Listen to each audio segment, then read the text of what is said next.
আমি সোনালি, আপনারা দেখছেন গ্রিন থাম চ্যানেল। এই চ্যানেলে আপনাদের সকলকে স্বাগত। আজকে আমি আলোচনা করব কিছু ইনডোর গাছ নিয়ে। ইনডোর গাছ বা আউটডোর গাছ হোক, সেটা পাতাবাহারের গাছ, সেই গাছ নিয়ে আলোচনা করার আগে একটুখানি দেখিয়ে দিচ্ছি যে আজকে বাগানে এই সিজনের কতগুলো ফুল ফুটিয়েছে। চলুন তাহলে আমরা দেখে নিই আজকে পাতাবাহার গাছগুলো কি কি আছে এবং তার যত্ন কি এবং কিভাবে আমরা সারাদিন এর খেয়াল রাখব, পরিচর্যা করব।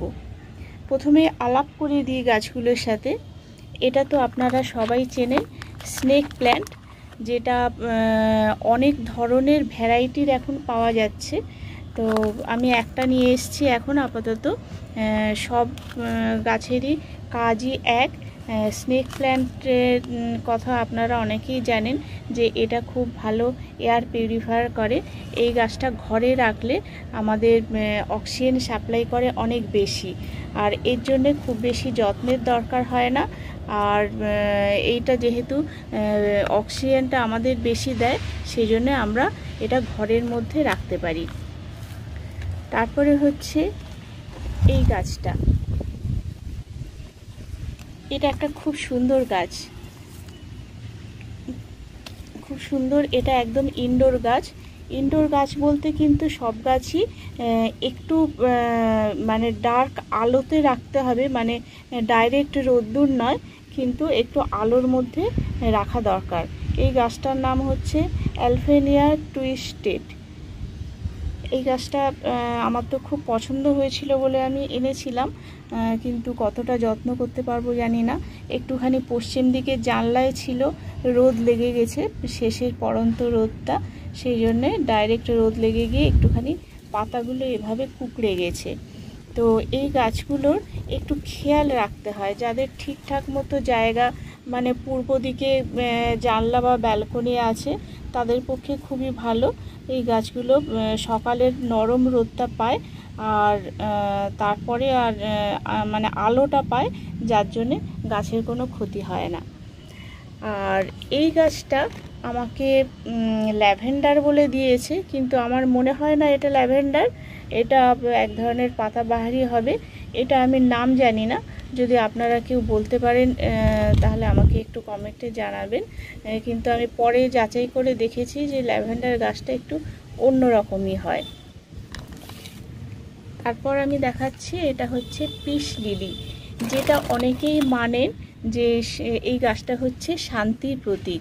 মানে এই গাছটা ঘরে থাকলে আমাদের খুব শান্তি এনে দেয়। আসলে এখন ফুল নেই, দেখাতে পাচ্ছি না। এই গাছে একটা সাদা মতো ফুল, মানে অনেকগুলো আর কি সাদা মতো ফুল হয়। এই যে এখানে একটা ডগ, এখান থেকে ফুল আসতে পারে, এখানে আসতে পারে। আমার এখন আপাতত নেই, তবে ফুল হয়েছে গাছে।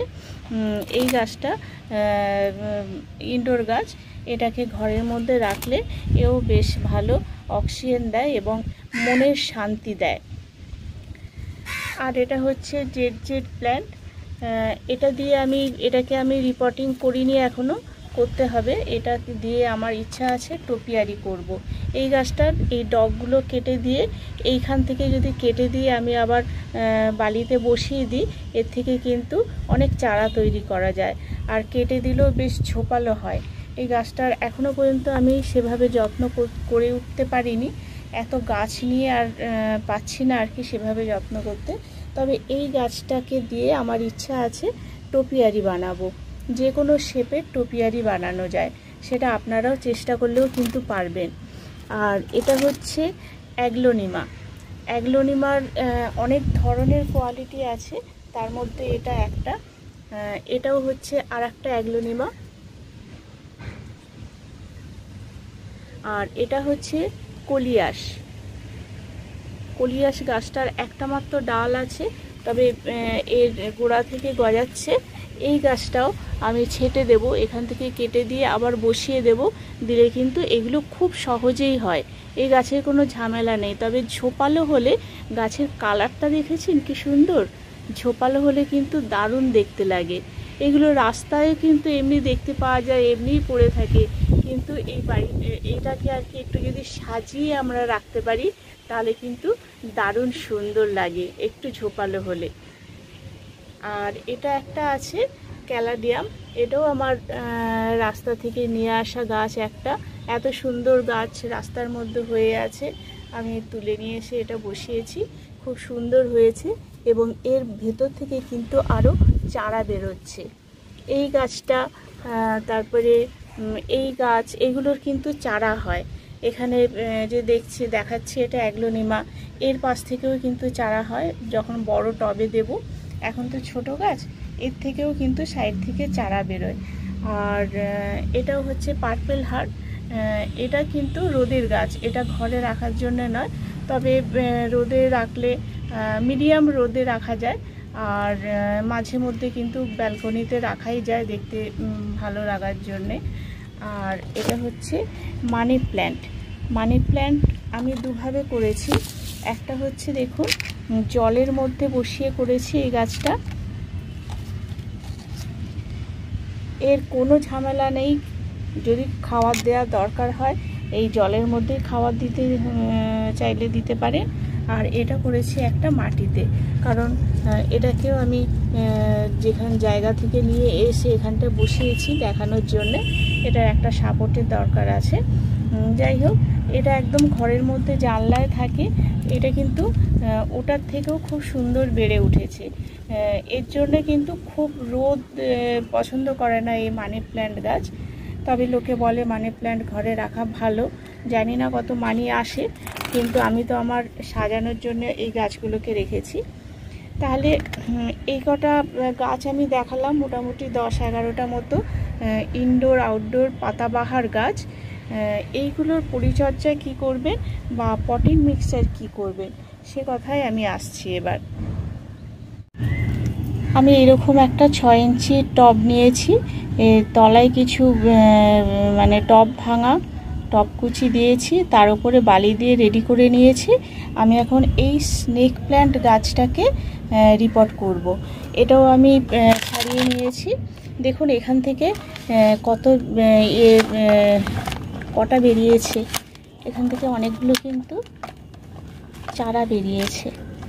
এই চারাগুলোকে একটু আলাদা করে নিই, তাহলে অন্য একটা জায়গায় বসিয়ে দেব। অনেক রুট বাউন্স করে গেছে, একটু দেরি হয়ে গেছে তাই।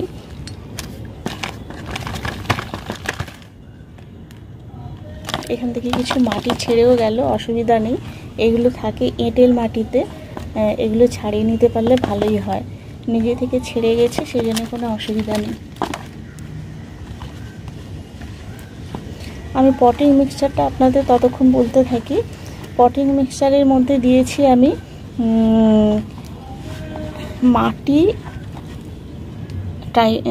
মাটি আর কোকোপিট আর ভার্মি কম্পোস্ট, তা সব সমপরিমাণ দিয়েছি। আর তার সাথে একটুখানি ট্রাইকোডার্মা ভিরিডি দিয়েছি, আর দিয়েছি এই 3টে জিনিস দিয়েছি। আর তার সাথে দিয়েছি হাড় গুঁড়ো 1 চামচ, শিংকুচি 1 চামচ।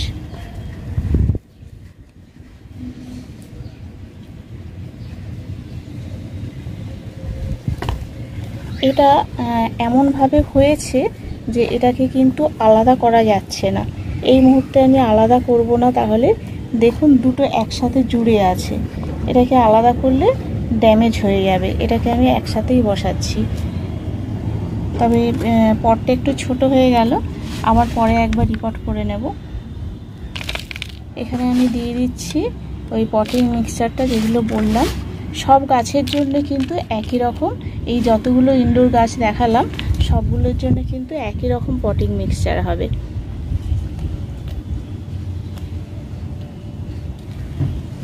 আর যখন আমরা মাঝে মাঝে এদের খেতে দেব, এই মিক্সচারটাও কিন্তু দিতে পারি। এর মধ্যে খাদ্যগুণ বলতে শুধু ওই হাড় গুঁড়ো, শিংকুচি আর ভার্মি কম্পোস্টে আছে। ও আরেকটা বলা হলো না যে এর মধ্যে বালিও দিয়েছি সমপরিমাণ, মানে বালি, মাটি, কোকোপিট আর ভার্মি কম্পোস্ট, এই কটা জিনিস একসাথে দিয়েছি।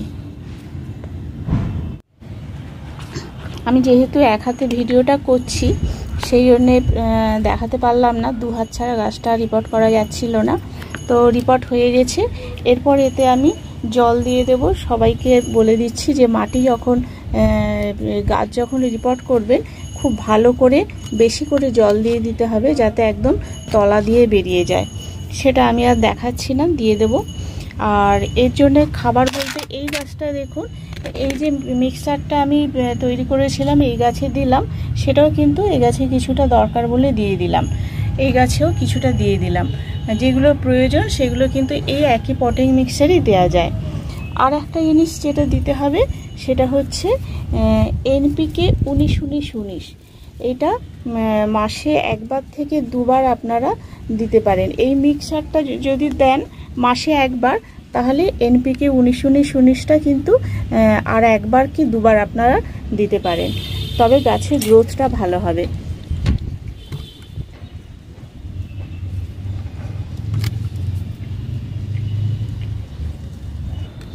এই গাছটা যেহেতু এক্ষুনি রিপোর্ট করলাম, সেজন্য এই গাছে আমি দেব না রাসায়নিক সার। বাকি গাছগুলোতে আমি স্প্রে করে দেব 19-19-19। এটা দিলে কি হবে, এটাই হচ্ছে গাছের খাবার। আর যেটা মিক্সচার এক্ষুনি তৈরি করলাম, সেই মিক্সচারটা তো দরকারি একটু মাঝে মাঝে গাছের গোড়ার বৃদ্ধির জন্যে, একটু হাড় গুঁড়ো, শিংকুচি, এগুলো তো দরকারই পড়বে। আর আপনারা অন্যান্য NPKও দিতে পারেন, কিন্তু এই গাছের জন্য খুব একটা দরকার হয় না। এটা ব্যালেন্স NPK, সেই জন্য সব দিক দিয়ে মানে যে কটা নিউট্রিয়েন্ট আছে এর মধ্যে, নাইট্রোজেন, ফসফরাস, পটাশিয়াম সবই পেয়ে যায়। সেই জন্য আর নতুন করে অন্য কিছু দেওয়ার দরকার হয় না। আর একটা জিনিস যেটা করবেন, সব গাছে যখন 15 দিনে একবার তো আপনারা মাইক্রোনিউট্রিয়েন্ট দেন, তো 15 দিনে একবার এই গাছগুলো না দিয়ে মাসে একবার মাইক্রোনিউট্রিয়েন্ট অন্যান্য গাছের সঙ্গেও এই গাছগুলোই দিয়ে দেবেন। আমি দিই অ্যাগ্রোমিন গোল্ড, এছাড়া আছে আরও অনেক কিছু, সেগুলো আপনারা দিতে পারেন। বায়োভিটা এক্স, আরও অনেক কিছু আছে, সব কোম্পানির নাম বলছি না আমি এক্ষুনি, আপনারা বাজারে গেলেই কিনতে পারবেন। তবে বন্ধুরা, আপনারা সবাই কিন্তু এই ধরনের কিছু অন্তত গাছ করুন, কারণ প্রত্যেকের জানলা নিশ্চয়ই আছে বা ব্যালকনি নিশ্চয়ই আছে।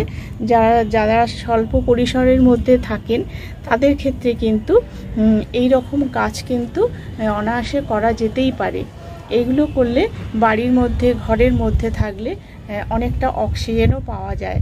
যারা ছাদে করতে পারছেন না, যাদের ছাদে ফ্ল্যাটে থাকেন, করার জায়গা নেই, বা এমনি কোনো ক্ষেত্রে অসুবিধা হয় ছাদে বা গ্রাউন্ডে জায়গা নেই, তারা কিন্তু অনেক ধরনের গাছ আছে। আমার কাছে তো মাত্র এই কটা।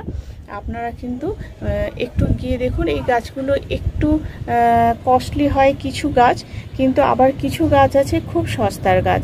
স্নেক প্ল্যান্ট, তারপরে পার্পেল হার্ট, কলিয়াস, এগুলো কিন্তু খুবই সস্তার। ক্যালাডিয়াম, এই আমি যেগুলো এনেছি বাড়িতে সবই সস্তার। শুধুমাত্র এই গাছটা অ্যাগ্লোনিমাটার দাম এবার সাইজ অনুযায়ী ভ্যারি করে। আমার গাছটা নিয়েছিল 120 টাকা মতো। এই রকমের মধ্যে 100-র উপরে 150 এই রকম দামের মধ্যে পেয়ে যাবেন। আরও অনেক ভ্যারাইটির গাছ আছে, আমার ভিডিওতে আছে। আমি গতকালই দিয়েছিলাম ভিডিও এই ধরনের ইনডোর পাতাবাহারের গাছ, তো আপনারা দেখে নিন এবং সেই কাছাকাছি নার্সারির মধ্যে যোগাযোগ করে আপনারা সেগুলো করে নিয়ে নিতে পারেন। এনে বাড়ির মধ্যে কিছু গাছ যত্ন করলে দেখবেন আপনাদের মনও ভালো থাকবে। তাহলে বন্ধুরা, আজকে আমি এই পর্যন্তই, এখানেই আমি শেষ করব ভিডিও। এই ভিডিও আর বড় করার কোনো প্রয়োজন নেই, কারণ এর বিশেষ কোনো আর পরিচর্যার ব্যাপার নেই। তাহলে নমস্কার, আজকের এই পর্যন্তই, দেখা হবে পরবর্তী কোনো ভিডিওতে।